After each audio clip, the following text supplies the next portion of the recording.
सानो देश भनेर नहेर तिम्रा देशमा सीमा सुरक्षा गर्ने हाम्रा गोर्खाली छन् ती गोर्खालीलाई हामीले सन्देश पठायौं भने तिमी पाकिस्तानबाट लुटिन्छौ तपाईको पाकिस्तानी सेना दिल्ली आइपुग्छ त्यो होशियार गरेर अर्काको जंगले तपाईलाई सहयोग गरेको छ मित्र राष्ट्रलाई चिड्याउने काम नगर मित्र राष्ट्रलाई चिड्यायो भने तिमी एक्लो पर्छौ एक्लो पर्यो भने तिमी सत्यानाश हुन्छौ लिपुलेकमा तपाई हामी 20000 जना जाउँ ल हुन्छ 2 लाख जना जाउँ खै सीमा आउँछ कि आउँदैन मुडी पुग्छ त दुई देशको भिडन्त हुन्छ त्यो सस्तो लोकप्रियताका लागि त हावा कुरा गर्नु हुँदैन के त्यसको लागि प्रधानमन्त्री यहाँका मन्त्रीहरूले तपाई परराष्ट्र मन्त्रीहरूले यहाँको प्रधानमन्त्रीले दुई देशमा छलफल चलाउनु पर्छ के खय प्रसाद ओलीले पनि तपाईको चुनावका बेला यो झुटो राष्ट्रियताको नारा देखाएर मान्छेलाई लुटे अहिले देश बेचे अब उसैको अहिले भातृ संगठन सडकमा गो ब्याक इन्डिया भन्छ यो भाइ तेरो गो ब्याक इन्डिया सडकमा आउने हैन के तपाईको प्रधानमन्त्री छ तपाईको प्रधानमन्त्री केपी शर्मा ओलीलाई गएर तपाईहरु विज्ञप्ति बुझाउनुस् ओलीलाई तपाईले गएर प्रधानमन्त्रीलाई यो गर्नुस् भन्नुस्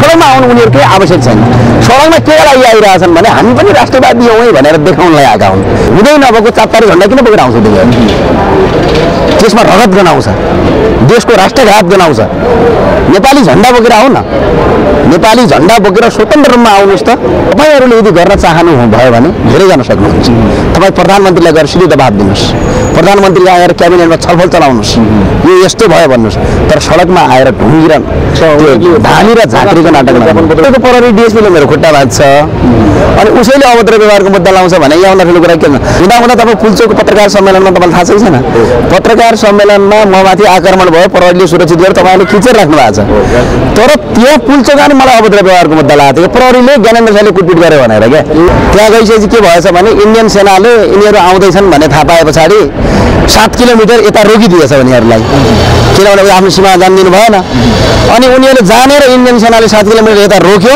त्यहीँबाट गएर नेपाली झण्डा गाडिदिएछन् यतिसम्म यिनीहरूलाई थाहा रहेनछ कि सीमानामा नेपाली झण्डा गाड्नुको अर्थ के हुन्छ त्यो भनेको अर्थ के हुन्छ सीमानामा नेपाली झण्डा गाड्नुको अर्थ के हुन्छ भने हाम्रो भूभाग यहाँसम्म हो है भन्नुहुन्छ र जान यिनीहरूले 7 किलोमिटर जमिन बेचेर आए काठमाडौँ धन्यवाद हामी सुर्खेतको घटनाबाट सुरुवात गर्न चाहन्छौँ हिजो तपाईँको तारिख थियो होइन त्यो सुर्खेतको मुद्दा कहाँ पुग्यो कसरी अगाडि बढिरहेको छ के भइरहेको छ त्यो विस्तृत रूपमा बताइदिनुहोस् मलाई दुःख दिइरहेछन् यिनीहरूले किनभने दुःख दिने बाटो खोजिरहेर अनि सुर्खेतमा चाहिँ के दुःख छ प्रहरीमाथि नै मैले हातपात गरेँ भनेर अभद्र व्यवहारको मुद्दा लगाएछन् त्यही अनुसार प्रत्येक महिनाको एकपटक जानुपर्ने भएको छ त्यही अन्तर्गतमा हिजो सुर्खेत जानुपर्ने भयो र सुर्खेत गएँ मैले आफ्नो तारिख बुझेँ कुटपिट गर्ने चाहिँ यिनीहरू मुद्दा चाहिँ मलाई लगाइरहेछन् बारम्बार दुःख दिइरहेछन् यिनीहरूले जानी जानी दुःख दिइरहेछन् होइन र स्पेसल्ली तपाईँको यो नेपाल सरकारले यो दुःख दिइरहेछ एउटा नागरिकलाई अनि हामीले चाहिँ तपाईँ त्यो प्रहरी डीएसपीलाई जुन मुद्दा लगाएका थियौँ प्रदीप छेत्रीलाई सुर्खेत प्रहरीले सबै कुरा तयार पारेर उसलाई कारबाहीका लागि मुद्दा चलाउनका लागि महाधिवक्ता कार्यालयमा काठमाडौँ पठाएको छ अरे महाधिवक्ता कार्यालयले यो मुद्दा चलाउने कि के गर्ने भनेर उसले गरेर निर्णय गर्छ अरे म महाधिवक्ता कार्यालयमा चाहिँ चाँडै पुग्नेछु र त्यो मेरो मुद्दा के भयो किनभने मुद्दा चलाउनुपर्छ एउटा नागरिकलाई आज मलाई गर्ला भोलि अर्कालाई गर्ला पर्सि अर्कालाई गर्ला कानुन बुझ्न पाउने अधिकार कसैको पनि छैन जघन्य अपराधको छुट हुँदैन माफ हुँदैन त्यही भएर सुर्खेतमा दुःख दिइरहेछन् यिनले महिना महिना बोलाइरहेछन् म तारिख लिन जानुपर्ने तारिख लिन आउनुपर्ने यो जो बाध्यता बनाइरहेछन् दुःख कसरी दिन सकिन्छ त्यो आइडिया अपनाइरहेछन् त्यही सिलसिलामा सुर्खेतमा अर्को तारिख लिएर आउनुभयो अर्को तारिख भन्दा पनि अब हिजो बकपत्र भएको छ बकपत्र भइसकेपछि अर्को तारिख सायद एक महिना पछाडि हुन्छ अर्को तारिख लिन म जान्छु यो सुर्खेतको मुद्दा अझै टुङ्गो लागेको छैन तपाईँलाई राज्यले दुःख दिइरहेछ भन्ने तपाईँको बुझाइ छ होइन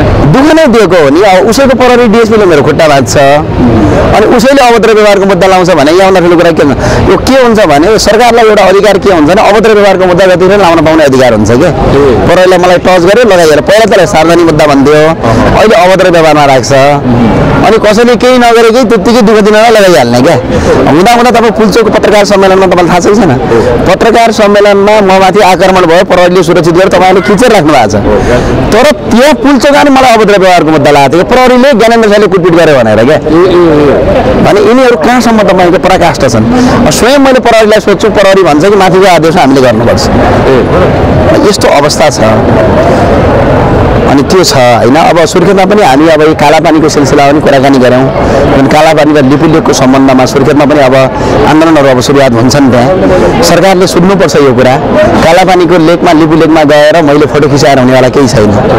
मैले 100, 200, 300, 400 जना मान्छे लगेर लिपुलेकमा जिन्दाबाद र मुर्दाबाद गरेर हुने होइन। हामी पहिलाको एकै भट्टाई जस्ता मान्छे होइनौँ। त्यो सस्तो लोकप्रियताका लागि पहिला सुर्खेतको कुरा टुङ्ग्यो, त्यसपछि कालापानी लिपुलेकको कुरा गरौँला। जुन डिएसपी माथि अनुसन्धान गरेर मुद्दा दर्ता गर्ने नगर्ने भनेर एटर्नी जनरलको अफिसमा पठाइयो भनेर भनिएको छ। यसमा यदि कारवाही हुन्छ भन्ने कुरोमा तपाईँलाई आशा लागेको छ? कारवाही गराएरै छाडिन्छ नि, किनभने उसले कुट्या छ त अनि कारवाही नगराउने भन्ने हुन्छ। आज कारवाही नहोला। मैले बारम्बार भने कहाँ जालस मछली मेरो गाडी कहाँ जान्छौ? चितवनको घटना र सुर्खेतको घटनामा संलग्न भएका दोषीलाई तपाईँले छोड्नुहुन्न होइन? छोड्ने भन्ने कुनै चान्सै छैन। मैले मात्र होइन नि, नेपालको कुनै पनि नागरिकले छोड्दैन। त्यसरी तपाईँको उनीहरूले तपाईँको नेपालको संविधान मिच्ने अधिकार छ कि त भन्नु पऱ्यो नि। संविधान लाग्दैन, हामीले जे गरे हुन्छ भन्नु पऱ्यो। संविधान छ भने संविधान अनुसारले काम गर्नु पऱ्यो नि, होइन र? अनि तिनीहरूलाई कारवाही हुन्छ, यसमा दुई मात्रै छैन हजुरको। ल अब लिपुलेकमा केन्द्रित बनेर कुराकानी गरौँ। नेपालको भूभाग भारतीयलाई बेच्न सक्छन्, विदेशीलाई बेच्न सक्छन् भनेर तपाईँहरूले आवाज उठाउँदै आउनु भएको थियो। अहिले त देखियो, प्रष्ट रूपमा बेचेकै देखियो। अब के गर्नुहुन्छ तपाईँहरू? हामी त पहिला त सर्वप्रथम त पहिला प्रधानमन्त्रीलाई ध्यान आकर्षण गराउँछौँ। यो कुरा प्रधानमन्त्री, दुई देशका प्रधानमन्त्रीले नै टुङ्ग्याउन सक्छन्। अनि अर्को कुरा त्यस पछाडि हामी के गर्छौँ भने यसलाई हामीले राजदूतावासमा पनि कुराकानी गर्छौँ। र अर्को कुरा यति गरी भएन भने पछाडि नेपालका नागरिकलाई हामी आह्वान गर्छौँ सडकमा उत्रिनुहोस्, किनभने मुलुक बचाउने हो, धर्म पार्टी संस्कृतिभन्दा माथि उठ्ने हो। यतिखेर त्यो कुरा अगाडि बढाउनुपर्छ। तर अहिले जुन आन्दोलन भइरहेका छन् सडकमा नेपालको राष्ट्रियता सुरक्षाको लागि, यो राम्रो कुरा हो। जन्ले गरे पनि एउटा आन्दोलनको राम्रो कुरा भइरहेछ। तर कस्तो भने चाहिँ अब हामी सडक आन्दोलन मात्रले पुग्दैन, यसलाई ब्युरोक्रेट्स रूपमा छलफल चलाउनुपर्छ। र प्रधानमन्त्रीलाई र अहिलेको मन्त्री परिषदलाई म आग्रह गर्न चाहन्छु, नेपाली भूभाग यसरी मिच्यौ भने हिजो प्रधानमन्त्रीज्यू यही राष्ट्रियताको झुटो मुद्दा बोकेर चुनाव जितेका हुन्। उहाँका हावाकुरा कसैले पत्ताएका होइनन्। त्यो पानी जहाज ल्याउने के गर्ने त्यो हावाकुरा मान्छेले भोट दिए होइनन्। उहाँले सङ्कटकालको बेला जुन राष्ट्रियता भनेर जुन एउटा झुटो नाटक गर्नुभएको थियो, त्यही नाटकका कारणले उहाँले प्रधानमन्त्री बनाइयो। अहिले बहुमतको सरकार बनाइएको। तर अहिले उहाँकै पालामा तपाईँको भारतले यसरी भूभाग लिइरहँदाखेरि पनि उहाँहरू चुप लाएर बस्नु भएको छ। अस्ति बिजेपी त निकाल्नु भएको छ। बिजेपी निकालेर नेपाललाई देखाउने होइन नि त। बिजेपी निकालेर हामी नेपालीलाई भन्ने होइन। बिजेपी निकालेर हामी कसैलाई भन्ने कुरा होइन कि भारतीय प्रधानमन्त्रीसँग उहाँले छलफल चलाउनुपर्छ। यसको बारेमा सीमा विज्ञहरूसँग छलफल चलाउनुपर्छ। परराष्ट्र विज्ञहरूले छलफल चलाउनुपर्छ। दुई देशका परराष्ट्र मन्त्रीहरू बिचको तपाईँले छलफल चलाउनुपर्छ। यहाँ तपाईँको आज 200-400 जना मान्छे लगेर कालापानीमा उभिएर माथि योगेश भट्टराईले गरे जस्तै हुन्छ। योगेश भट्टराईले त 7 किलोमिटर त जमिन बेच्यो नि त। त्यतिखेर के गरेछन् भने एउटा प्रसङ्ग जोड्ने 2052-53 सालको, अब 53 सालको एउटा मैले प्रसङ्ग जोडेँ। राष्ट्रियता मिचियो भन्दै उनीहरू नारा जुलुससहित मेची महाकाली अभियानमा हिँडेछन्, जो अहिले त्यसको नेतृत्व ऐनमहरले गर्छन्। अनि राष्ट्रिय झन्डा बोकेर लिपुलेक गएछन्। त्यहाँ गइसकेपछि के भएछ भने इन्डियन सेनाले यिनीहरू आउँदैछन् भन्ने थाहा पाए पछाडि 7 किलोमिटर यता रोकिदिएछ उनीहरूलाई, किनभने आफ्नो सीमा जानिदिनु भएन। अनि उनीहरूले जानेर इन्डियन सेनाले 7 किलोमिटर यता रोक्यो, त्यहीँ गएर नेपाली झन्डा गाडिदिएछन्। यतिसम्म यिनीहरूलाई थाहा रहेनछ कि सिमानामा नेपाली झन्डा गाड्नुको अर्थ के हुन्छ। त्यो भनेको अर्थ के हुन्छ थाहा छ? सिमानामा नेपाली झन्डा गाड्नुको अर्थ के हुन्छ भने हाम्रो भूभाग यहाँसम्म हो है भन्नुहुन्छ। र जान यिनीहरूले 7 किलोमिटर जमिन बेचेर आए। त्यो अब कसैबाट नगराई सस्तो लोकप्रियताको लागि। अहिले जो अनेरा सोहीले आन्दोलन गरिरहेको छ सस्तो लोकप्रियताको लागि हो। यो अनेरा सोहीकै नेताले सरकार चलाएका छन्। यिनीहरूले सरकारको माथामा कुटो जाऊ, अरिङ्गाल जस्तै झम्टिए जाऊ भन्दा झम्टिन आउँछन् नि यिनीहरू। भने आफ्नो प्रधानमन्त्रीलाई गएर विज्ञप्ति बुझाउ न। सडक आन्दोलनको केही आवश्यकता छैन। नेपालभरिका नागरिकलाई आह्वान गर्छु, अनेरा सोहीले जो आन्दोलन गरेका छ यो सिर्फ देखावटी हो। त्यही भएर म आग्रह गर्न चाहन्छौँ सच्चा नेपालीहरू साथ नदिनु होला। किनभने उही पहिला जसरी केपीओले खोक्रो राष्ट्रवादका नारा गरे त्यस्तै फेरि नारा गर्दैछन्। यो अहिले इन्डियाको नाम लगेर नेपालमा भजाउने भाँडो भएछ क्या। प्रचण्डले भारतीय विस्तारवाद भनेर 17,000 मान्छे मारेर राज्य सत्ता ल्याए। भारतीय विस्तारवाद भनेरै मान्छे उनीसँग एट्र्याक्टिभ भएको। तर आफ्नै छोरीलाई भारतीयसँग बिहे गरेर आए यिनले। अब खैरप्रसाद ओलीले पनि तपाईँको चुनावका बेला यो झुटो राष्ट्रियताको नारा देखाएर मान्छेलाई लुटे, अहिले देश बेचे। अब उसैको अहिले भातृ सङ्गठन सडकमा गो ब्याक इन्डिया भन्छ। यो भाइतिर गो ब्याक इन्डिया सडकमा आउने होइन क्या। तपाईँको प्रधानमन्त्री छ, मेरो प्रधानमन्त्री प्रधानमन्त्री हाम्रो प्रधानमन्त्री किन भन्दिनँ भने नेपालको संविधानले हाम्रो प्रधानमन्त्री भनेर दियो होला, तर केपी जनताले चुने प्रधानमन्त्री होइन, नेकपाले चुनेको प्रधानमन्त्री हो, किन संसदले चुने हो नि त। त्यही भएर नेकपाको प्रधानमन्त्री केपी शर्मा ओलीलाई गएर तपाईँहरू विज्ञप्ति बुझाउनुहोस्, ओलीलाई तपाईँको गएर प्रधानमन्त्रीलाई यो गर्नुहोस् भन्नुहोस्। सडकमा आउनु उनीहरूकै आवश्यक छैन। सडकमा के लागि आइरहेछन् भने हामी पनि राष्ट्रवादी हौँ है भनेर देखाउनलाई आएका हुन्। त्यही भएर नेपालका साँच्चै नेपाली आमा बुवालाई म आग्रह गर्न चाहन्छु, यी लुटेर खाने लुटेरका पछाडि नपर्नु होला। अब नेपाली भूमि मिचिएको छ, नेपाली जनताको रगत उम्लिएको छ, सडकमा गएर दबाब दिन मन छ, अरू कसैले आन्दोलन गर्दैनन्, अनेरा सुब्ले आन्दोलन गर्छ, उसको आन्दोलनमा नगएर कहाँ कसको होइन। हामीले आन्दोलन गरिरहेका छौँ, नेवी सङ्घहरूले पनि गरिरहेको छ, अरू भातृ सङ्गठनहरूले पनि अरूले पनि गरिरहेका छन्। स्वतन्त्र नागरिक आन्दोलन गरौँ न, पार्टीको झन्डाभन्दा माथि उठाउँ न। यो पार्टीको कुरा होइन, नेवी सङ्घ अनेरा सोहीको कुरा होइन क्या, यो पार्टीको कुरै नै होइन। कुरा नेपालको राष्ट्रिय झन्डा बोकेर आऊ न। त्यो हुँदै नभएको चारतारे झन्डा किन बोकेर आउँछ? त्यसमा रगत गनाउँछ, देशको राष्ट्रघात गनाउँछ। नेपाली झन्डा बोकेर आऊ न, नेपाली झन्डा बोकेर स्वतन्त्र रूपमा आउनुहोस् त। नेपालका तमाम नागरिकले साथ दिन्छन्। त्यो राष्ट्रघात गनाउने, रगत गनाउने झन्डा सडकमा अपवित्र झन्डा नल्याऊ। ज्ञानेन्द्र शाही यही मुद्दा बोकेर अब लिपुलेक जाँदैछ, लिकमै गएर राष्ट्रिय झन्डा गाड्दैछ, फेरि हल्ला चलिरहेको छ। मैले गएर यो स्वस्थ लोकप्रियताका लागि मैले त्यसलाई गलत काम गर्दिनँ क्या। लिपुलेकमा गएर मैले झन्डा गाडेर नेपालको सीमाना बस्ने होइन। त्यसको लागि प्रधानमन्त्री, यहाँका मन्त्रीहरूले, तपाईँ परराष्ट्र मन्त्रीहरूले, यहाँको प्रधानमन्त्रीले दुई देशमा छलफल चलाउनुपर्छ क्या। सीमा विज्ञसँग छलफल चलाउने हो। लिपुलेकमा तपाईँ हामी 20,000 जना जाउँ ल, हुन्छ 2 लाख जना जाउँ, खै सीमा आउँछ कि आउँदैन, मोडी ठोक्छ त्यहाँ, दुई देशको भिडान्त हुन्छ।